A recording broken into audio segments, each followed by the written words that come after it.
네, 계속해서 노영의 뉴스 인사이다. 저희가 오늘 또 심혈을 기울여서 준비한 코너 지금 대기 중입니다. 여권에서 꾸준히 대선 후보 1위를 지켜오고 있는 이재명 경기지사 예비 경선을 거치면서 이제 본격적으로 대선 판이 시작이 됐습니다. 지금 이 지사를 사실은 이제 대선 후보로 올린 1등 공신들이 많이 계실 텐데 그 중에 으뜸이 바로 이제 이 사선의 정성호 더불어민주당 의원이십니다. 모셔가지고요 이 대선에 대한 자세한 이야기 한번 들어볼 예정입니다. 안녕하세요. 네, 안녕하세요. 네, 우리 정 의원님은 되게 아주 신사다 뭐 이런 얘기를 사실은 제가 많이 들었었어요.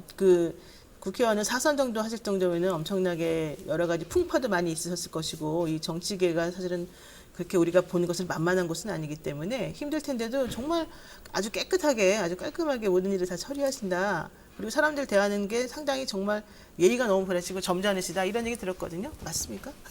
요새 욕 많이 먹고 있습니다. 어제 뭐 그 얘기 때문에 지금 그러신 거 아니에요? 요새 뭐 원래 이 독한 사람 옆에 있다가 벼락 맞는다고. 네. 제가 이재명 지사 오랜 그 인연이 있다 친구시죠? 보니까 예. 뭐 제가 나이는 좀 더 먹었습니다. 하지만 형님이시군요. 어쨌든 굉장히 가까운 사이인데 또 뭐 제 의지와 관계없게 네. 제가 가깝다 보니까 좌장이라고 하는데 예. 또 그 역할을 하다 보니까 또 그렇죠. 제 또 의지와 달리 이상한 얘기 많이 구설수에 좀 오르고 있습니다. 그러니까 사실은 이제 이거 여쭤볼까 말까 제가 고민을 많이 했는데 그 이재명 지사 예비 경선 치를 때 1대 7로 막 싸우고 그랬잖아요. 네네. 사실은 반 이재명 전선이 형성되면서 그러니까 그러다 보니까 너무 힘드셔가지고 네네. 뭐 돌림빵 당했다 이런 얘기 하셨다가 사실 어제 조금 곤욕을 치르셨어요. 표현이 적절치 않았다고 사과했습니다. 네, 다만 맞아요.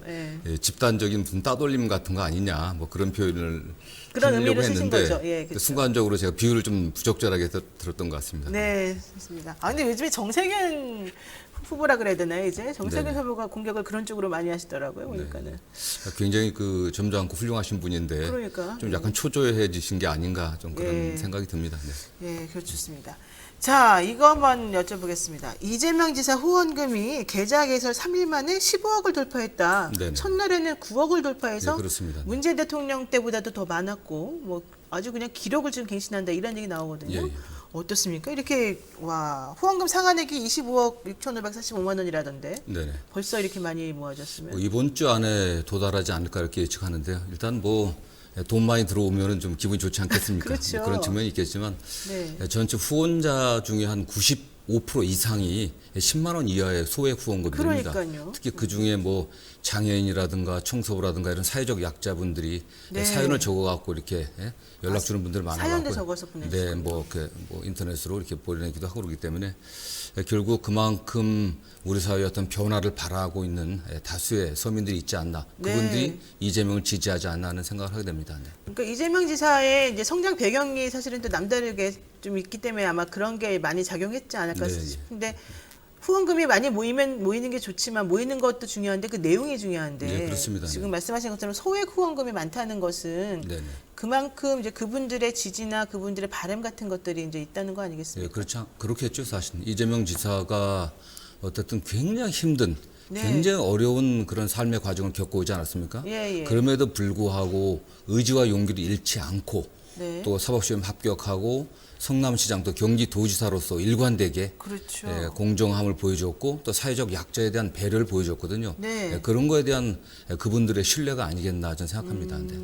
그 의원님하고는 연수원 때 그러면 같은 동기셨던 거예요? 사법시험 동기고요. 같은 또 연수원에서 반이었나요? 예. 같은 반은 아니었는데 예. 같이 모여갖고 공부하는 모임의 멤버의 일원이었습니다. 네. 그 예전에 들어보면 노무현 대통령도 그 당시에 사실은 이런 표현이 적당한지 모르겠습니다만은 다 그 잘난 엘리트들 틈에서 뭐 왕따 당했다 이런 얘기가 예, 있었었는데 네. 이재명 지사도 좀 그런 게 있었다고 들었어요. 뭐 제가 연수원 다닐 때 그런 분위기는 아니었지만 네. 어쨌든 뭐 연수원의 주류가 소위 말하는 스카이 대학 네. 출신들이 많으셨는데 또 그렇지 않으셨고요.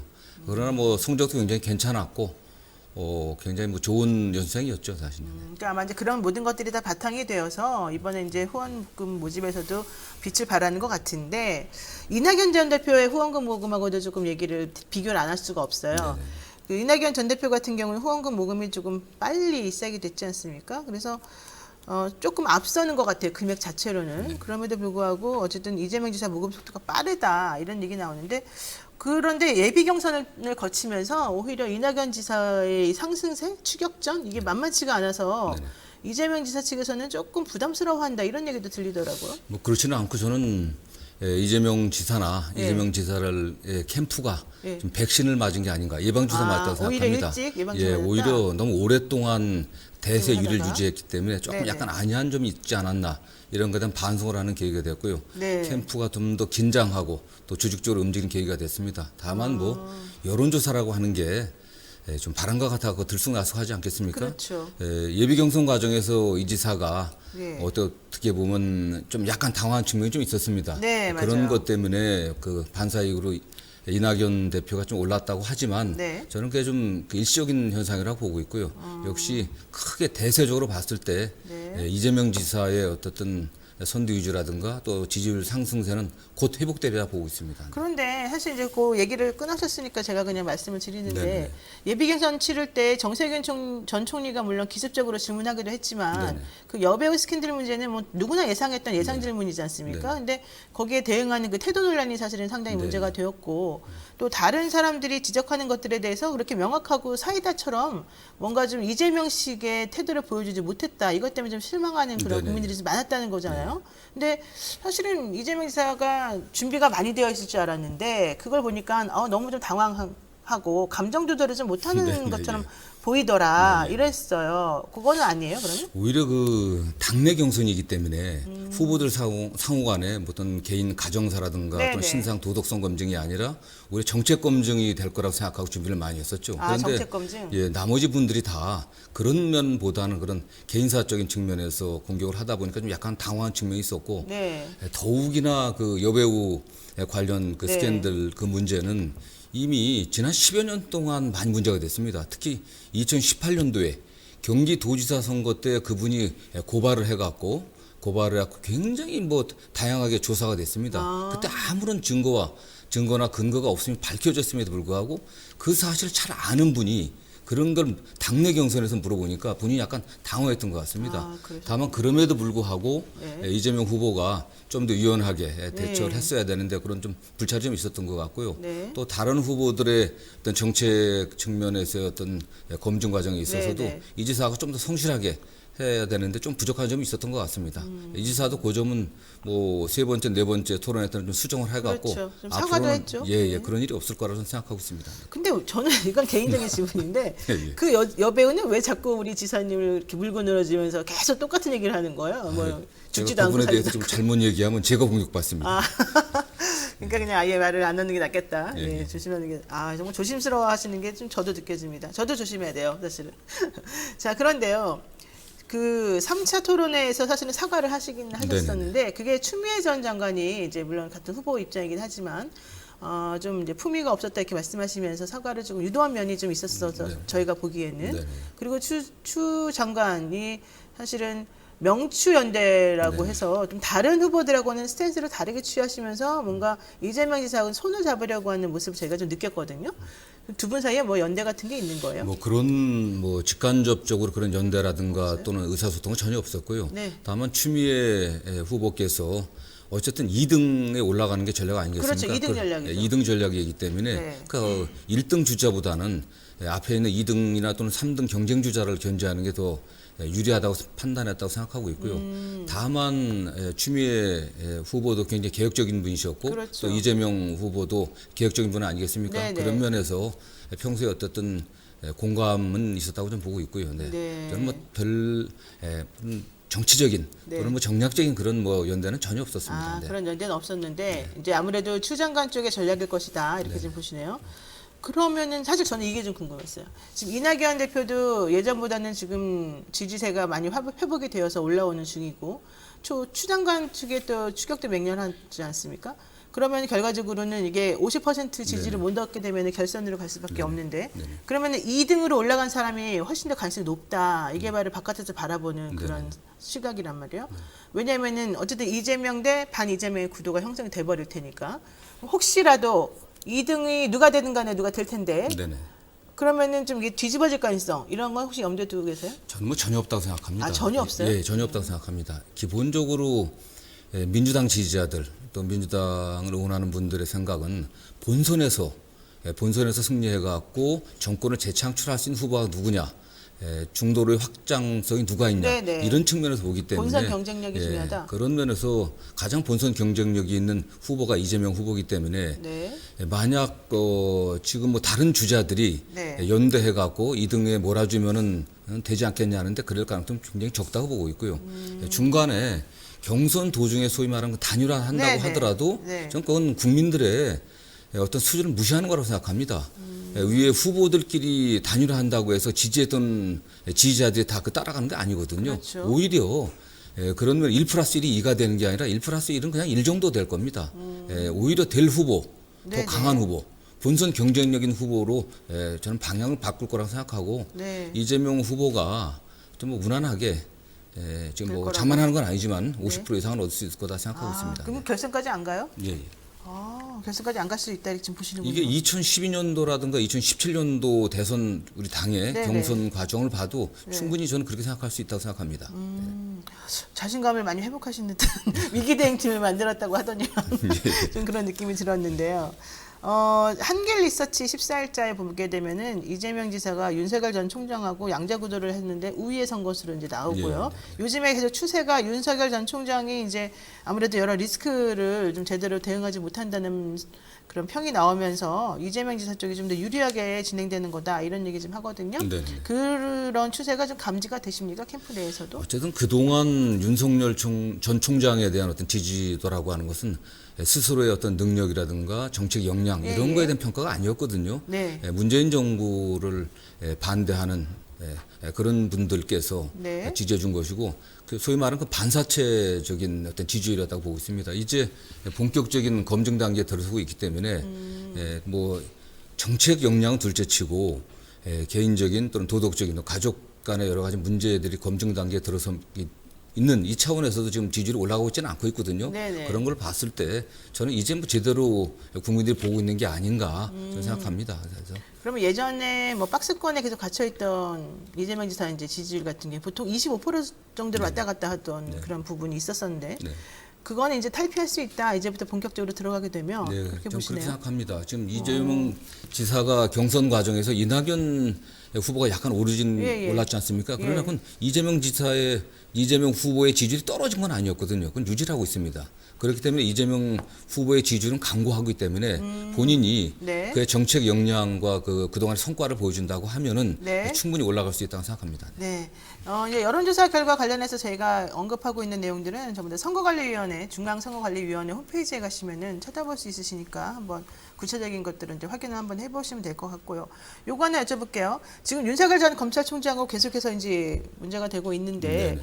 특히 그 처가 문제 때문에 리스크가 그쪽은 많이 심각해졌어요. 근데 하필이면 지금 이재명 지사가 검증은 후보자 본인에 대해서만 하면 되는 거지 왜 자꾸 식구들까지 가느냐 이런 취지의 발언을 했다고 알려져서 이게 혹시 본인이 예전에 문 대통령하고 경선할 때 그 해경궁 홍씨인가요? 예, 뭐 그런 그 트위터 문제 관련해서 부인하고 엮였던 것이 있기 때문에 일부러 이렇게 판을 치는 거다 뭐 이런 얘기 하지 않습니까? 요건 어떻게 보셔요? 저는 그렇게 생각하지 않습니다. 그건 어쨌든 뭐 아니에요? 이재명 후보에 관련해서는 이미 네.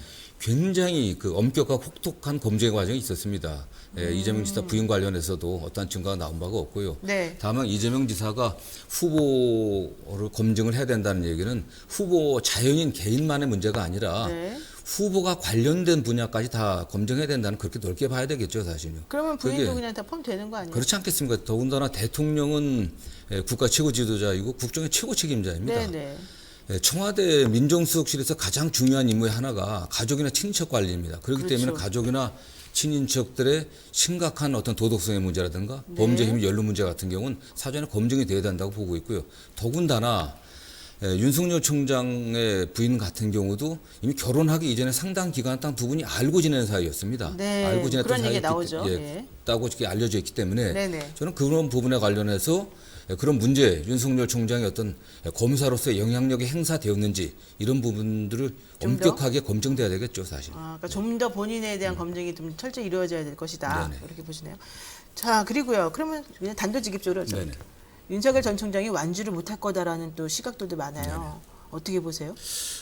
저는 뭐 그건 제가 아직 그 정치 실력이 모자라기 때문에 이제 제가 예측하기 쉽지는 않지만 다만 어쨌든 지금 그의 어떤 정책 역량에 대한 검증은 전혀 이루어지지 않고 있거든요. 국가 윤석열 총장이 만들려고 하는 대한민국이 어떤 나라인지 네네. 그가 생각하고 있는 비전은 어떤 건지 이게 보여지지 않고 있습니다.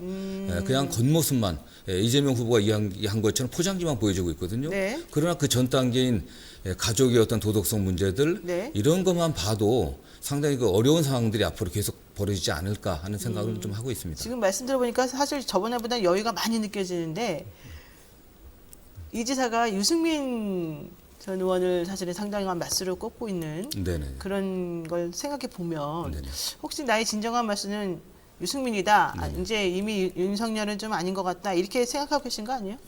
뭐 그런 생각이라기보다도 유승민 후보가 굉장히 괜찮은 분 아니겠습니까? 일단 기본적으로 경제 합리적인, 쪽에서도 합리적으로. 개혁적인 보수주의자다 이런 평가를 네네. 받고 있고 또 경제 전문가이시고 네. 또 국회 의정 활동을 통해서 굉장히 인품이나 자질이 있다 이런 평가를 받아오신 분입니다. 네. 다만 그분이 과거 박근혜 대통령의 탄핵에 동의하고 협력하지 않았습니까? 네. 그런 거에 관련해 갖고 지금 야당 핵심 지지층에서 역시 중심을 이루는 것이 박근혜 전 대통령 지지층인데 그분들의 반감을 넘어설 수 있을는지 그건 굉장히 걱정이 되겠죠. 네. 유승민 의원 쪽은 그런 부분을 이제 넘어서야지 그때서야 얘기가 될 수 있다. 네네.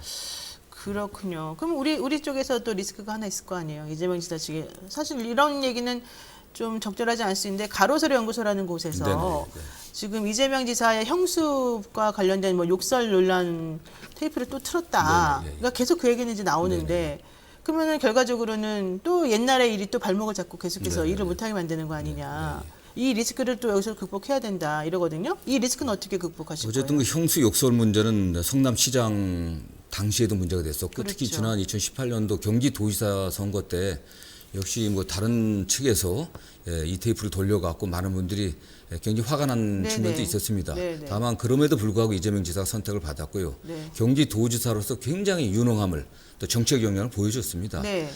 그 부분에 어쨌든 형수 욕설에 이르게 된 동기에 있어서는 네. 본인이 그야말로 대의를 위해 갖고 공적 어떤 그 자기의 어떤 지위에서 네. 사적인 관계를 끊는 과정에서 사실은 이게 문제가 됐던 겁니다. 그러나 아무리 그렇다고 하더라도 어쨌든 욕설했다는 그 자체에 대해서는 본인이 네. 여러 차례 사과를 했고요. 사과를 했기 때문에 국민들이 그것도 이미 오래전의 일입니다. 그렇죠. 네. 꽤 오래전의 일이기 때문에 이해해 줄 수 있지 않겠나. 진정성 있는 사과를 이해해 주고 네. 또 결국 이 위기의 시대에 필요한 리더십은 역시 유능한 또 유능한 능력이다. 능력이 필요한 게 아닌가. 그런 면에서 국민들이 보아주시리라 저는 생각합니다. 그러면 이제 소위 말하는 친문 세력이라고 하는 그 이재명 지사 측하고는 좀 원래 그동안에 계속 척을 저왔던 그분들도 결국 내 편으로 돌아올 거다.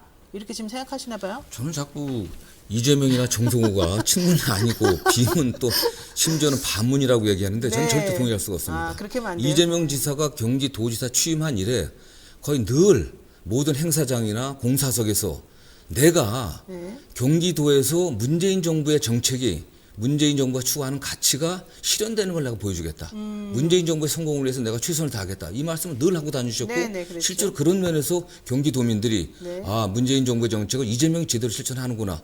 이거보다 더한 친문이 어디 있겠습니까? 저도 저 역시 마찬가지예요. 저도 네. 제 지역도 굉장히 보수적인 지역입니다. 네네. 그런 지역에서 제가 사선하면서 과거 굉장히 열세였던 민주당의 지지세를 확장시켰고 그렇죠. 지역에 하면 늘 얘기하고 문재인 정부의 어떤 비전과 가치를 얘기하고 네. 좀 부족한 점이 있었지만은 우리의 어떤 그 선의를 믿어달라고 얘기해서 많은 분들이 공감하고 있습니다. 네. 그렇기 때문에 이재명 지사나 정성호가 뭐 친문이 아니다.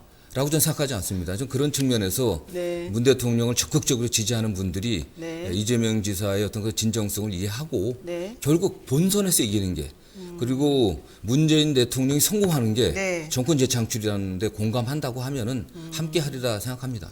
이거 마지막 질문입니다. 어제 그 이재명 지사가 어떤 한 인터뷰를 하시면서 몰랐는데 내가 당하고 보니까 문 대통령이 이렇게 참 애썼다, 힘들었겠다 이렇게 얘기하니까 너무 고맙고 위로가 되더라 이런 말을 네, 했거든요. 네. 그 말의 의미는 뭘까요? 모르겠습니다. 문재인 대통령도 누구나 다 알지 않습니까? 굉장히 좋으신 분이고 네. 국가를 위해서 또 국민의 행복을 위해서 일하겠다는 선한 의지를 갖고 계신 네, 네, 분들입니다. 그럼에도 불구하고 모든 거 다 챙기지 못했지 않습니까? 외교안보 국방 그다음에 K 방역에서 상당한 성과를 거두는 거뒀지만, 측면도 있지만은 부동산 문제라든가 이런 게 좀 일부 본인의 의지와 관계없이 국민들의 마음에 들지 못했습니다. 네. 그러다 보니까 공격도 받고 뭐 그렇지 않았습니까? 사실 지지율도 약간 떨어지기도 했지만은 이재명 지사도 그런 면에서 공감하고 역시 국정의 최고 책임자들이 갖고 있는 네. 또 도정의 최고 책임자로서 겪었던 어떤 그런 고뇌라든가 그런 걸 내서 공감하고 있지 않나는 그런 표현 아니겠습니까? 네. 그렇군요. 알겠습니다. 네, 벌써 시간이 다 돼가지고 얘기를 더 나눌 수가 없는데요. 정말 오늘 대담한 주제 아주 따끈따끈하고 대담하게 잘 다뤄본 것 같습니다. 지금 간단하게 말씀드리기에는 뭐 내가 보기에는 유승민 잘 모르는데 깜도 안 되니까 걱정하지 마세요. 뭐 이런 의견도 있으시고요. 저도 민주당은 별론데 이재명은 지지합니다. 또 이런 분들도 계시고요. 어쨌든 많은 분들이 또 응원을 하고 계시네요. 네, 오늘 여기까지 말씀 나누도록 하겠습니다. 정성호 더불어민주당 의원과 함께했습니다. 고맙습니다. 오늘 말씀 고맙습니다. 네, 감사합니다. 예.